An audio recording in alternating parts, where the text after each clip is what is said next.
Well, hello again. Welcome to the program. I am Suren.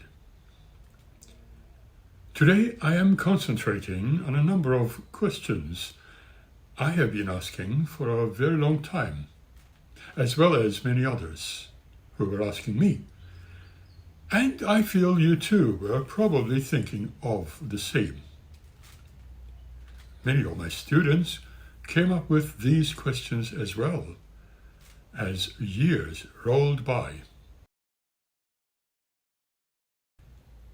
Are you a realist? What about the personal freedom? Are you free? That is, free to think and free to be. Is everything we are surrounded with perfect? To tell you the truth, nothing seems to make any sense as it once was. And this is not a negative assessment about the world we are living in today. In fact, it feels as if there is something very odd and unusual about the world at this stage. Did you also notice this anomaly? There certainly is a very persistent awareness. We all seem to feel that there is something very unusual and very peculiar about the world and the things we observe. No, I am not talking about the issues of pollution, economic collapse, wars, as you know of. There is something fundamentally wrong, and we don't seem to pinpoint to it. The structure of the world and the whole nature do not seem to be functioning normally. We may be thinking as if we are going forward while we are in truth going backwards. Perhaps we need to examine our own experiences wherein we might catch the glimpses of peculiarities all around us. It seems we are all behind a mask, observing things outside ourselves. For instance, we observe the passing time and everything seemed to change, even our own appearance. But there is something deep inside us, and it does not change. Passing time, aging, and what we are constantly being hammered with, that we all will one day die. But that's something else, which is very clear, don't fit. Okay? We all get older, and our birthdays just click away, but something inside us doesn't change at all. Did you notice something of this nature?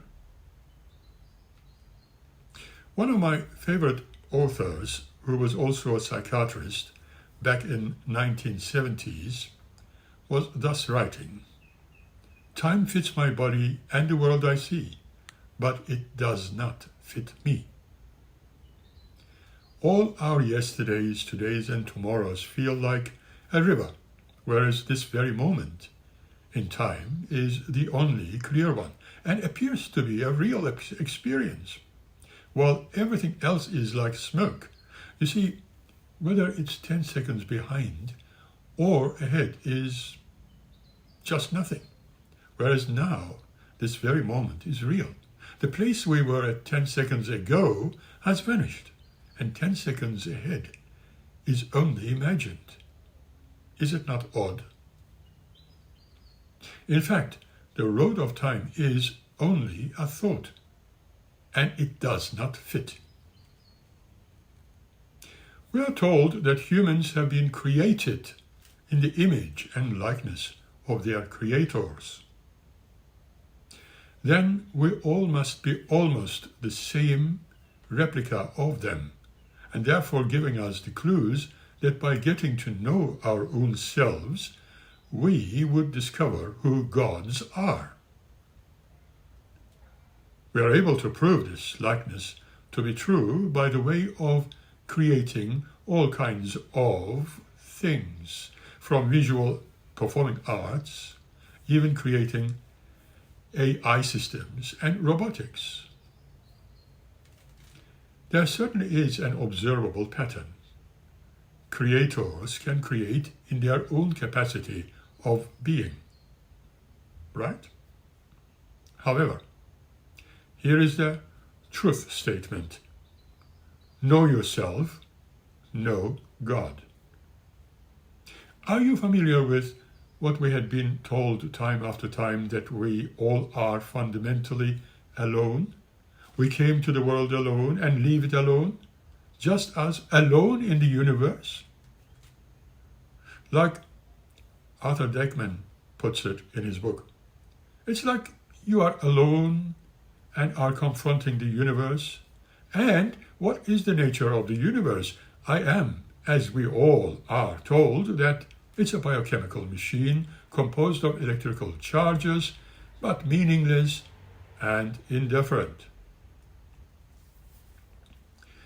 Are we really so alone in an indifferent world, would you say? What is your actual experience?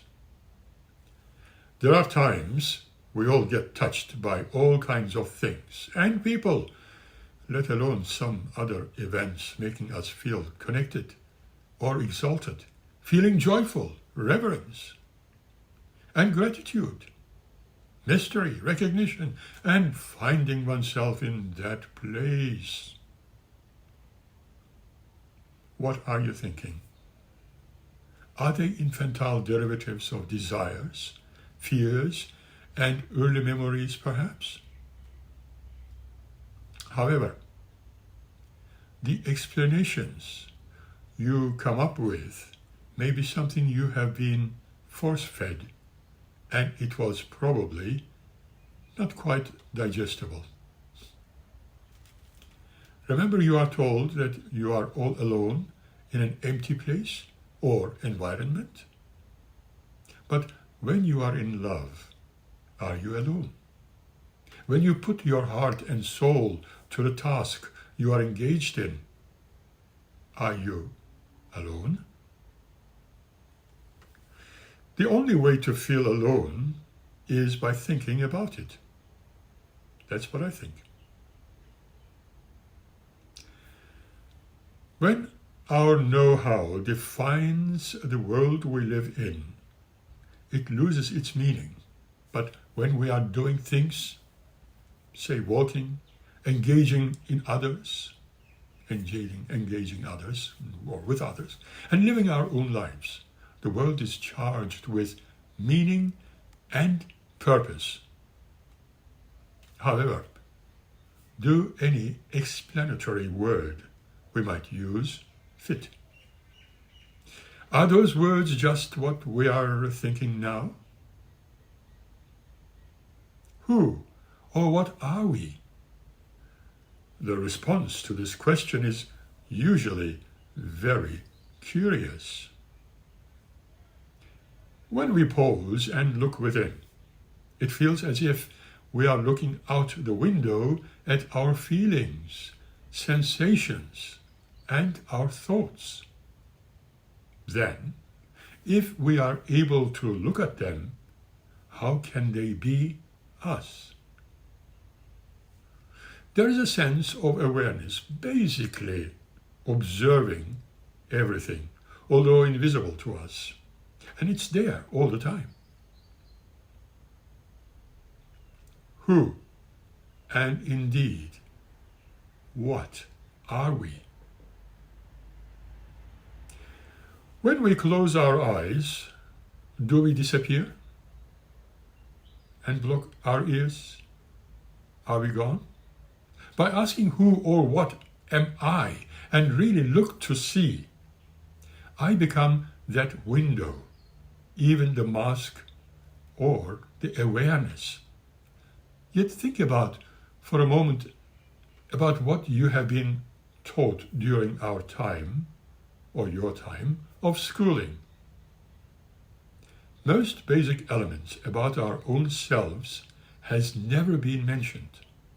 Yet everything else that is certainly not you and not me, has continuously emphasized.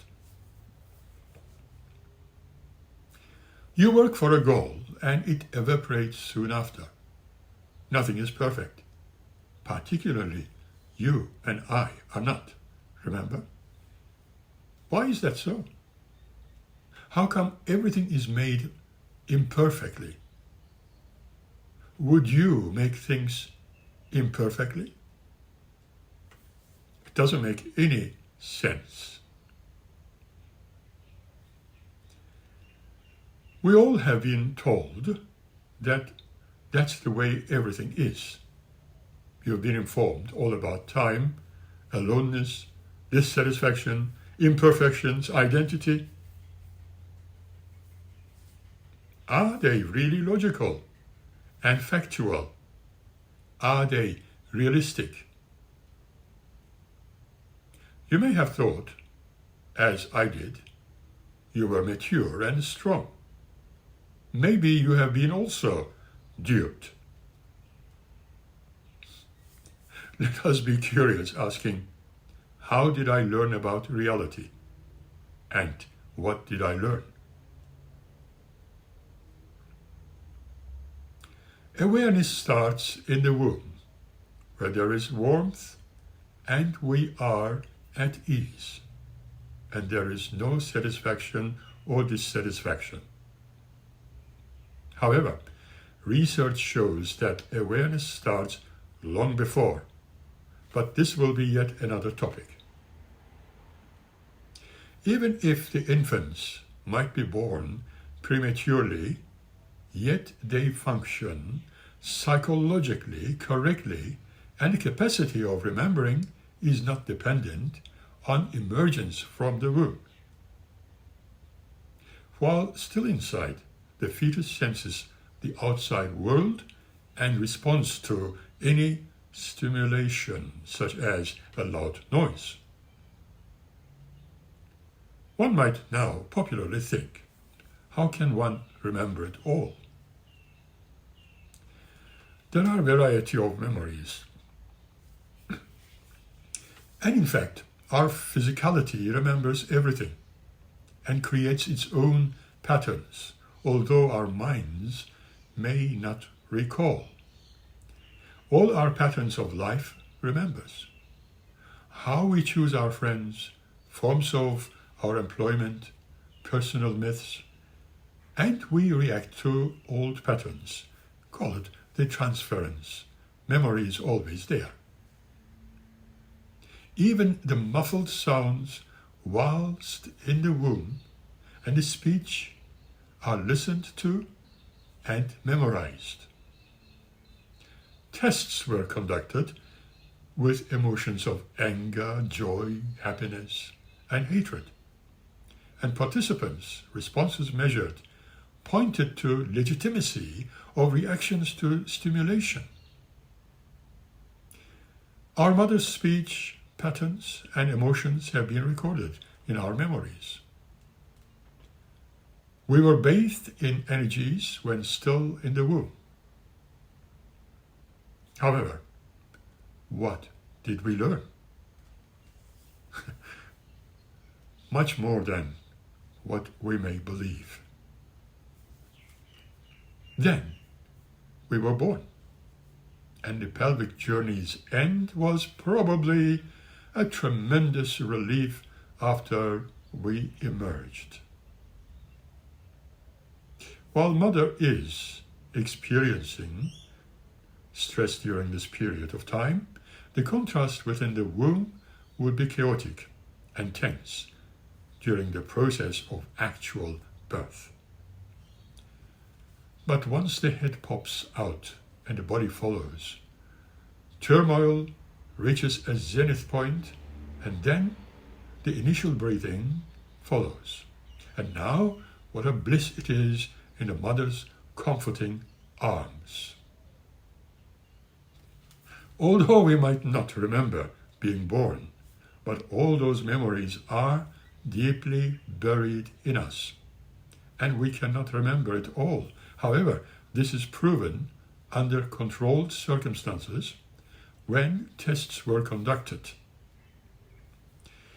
From the moment of birth, we may start our journeying towards a goal, to something we may have never felt before. What follows next is the curse of automation. As everything we do becomes literally automatic.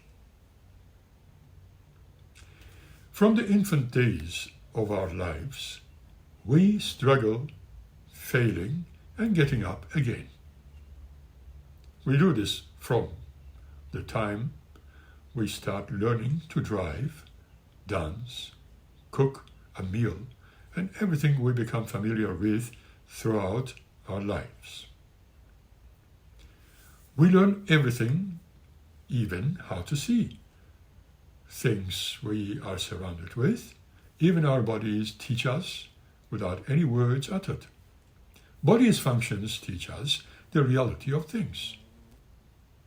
Learning, learning, learning.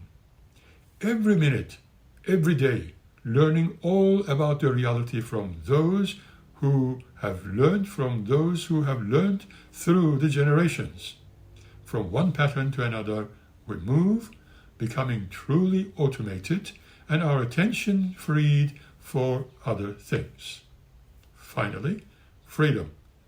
Yay! But slavery too, for a curse is latent in the power. Do you remember your very first steps when still an infant? How was your very first experience at the beach, concert, and the very first movie experience? It's all there in our actions and reactions, and never forgotten. We have learned to see, to hear, to think in an objective world, but could not do so without selecting. From our infant years, when we focus on things, the background fades away momentarily.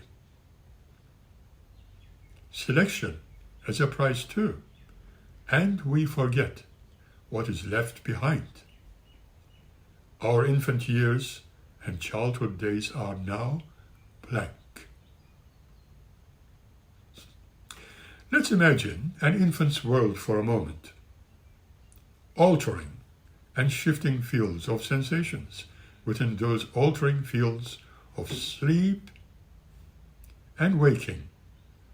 Mists of sleep giving way to more color and simple forms with persistent and demanding behavior patterns, followed by crying and later still more warmth and pleasure.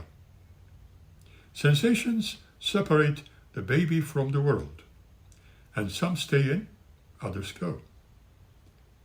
Separation of the inner from the outer is yet not clear.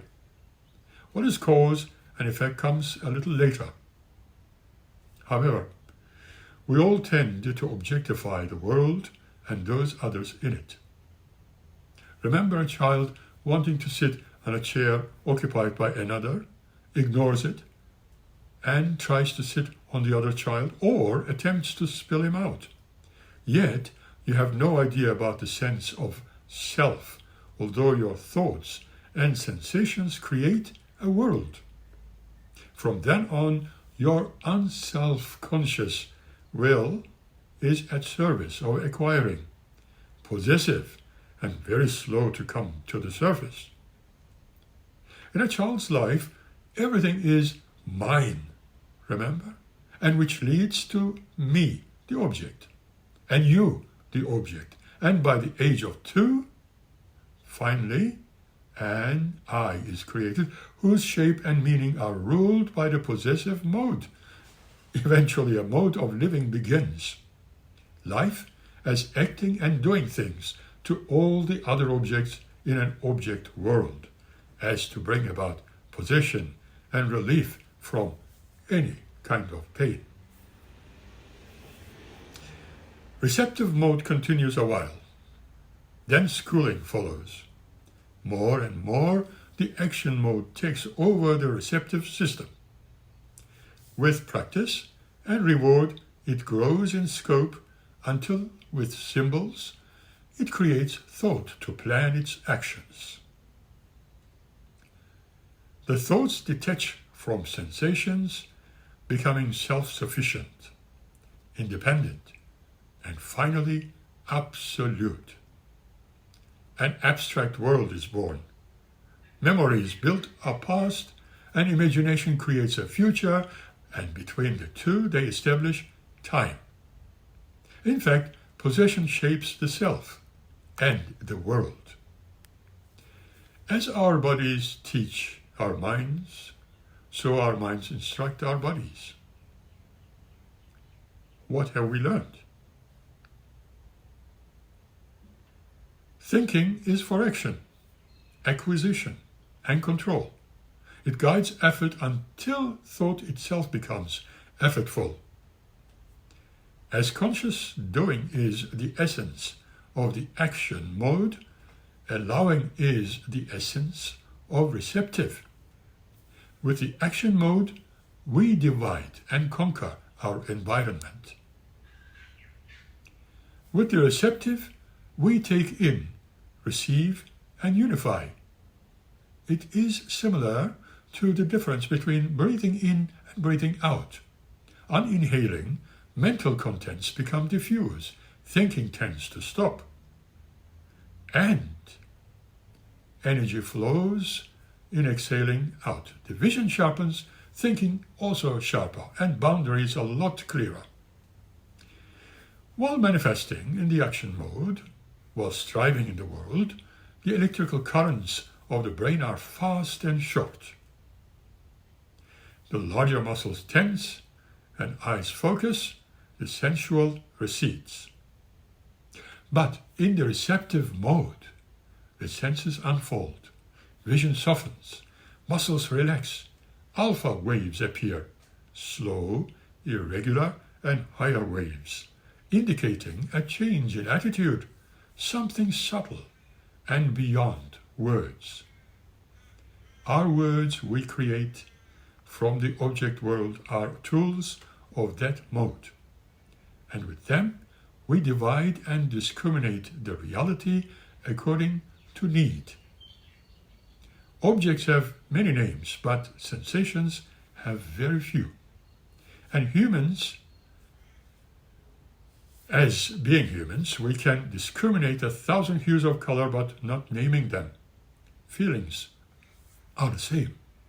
The action mode that separates with forms, boundaries, words, logic, and the road of time.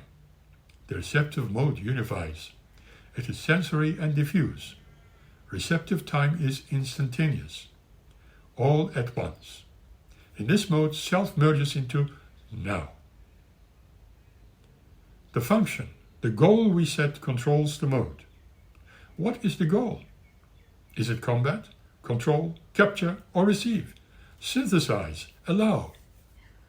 It certainly is not activity versus passivity. One can work in the garden while also being receptive to the breeze and beauty of flowers. Years later, as adults, we may go to special schools to learn receiving and to regain the mode with which our life began. Alas, until then, the receptive mode goes obsolete, latent, receding from the repertoire, but luckily not forgotten altogether. There was a time when meadow, grove, and stream, the earth and every common sight, to me did seem apparelled in celestial light. The glory and the freshness of a dream, says Wordsworth. That is only when adults recover their receptive mode and grow to a new wholeness.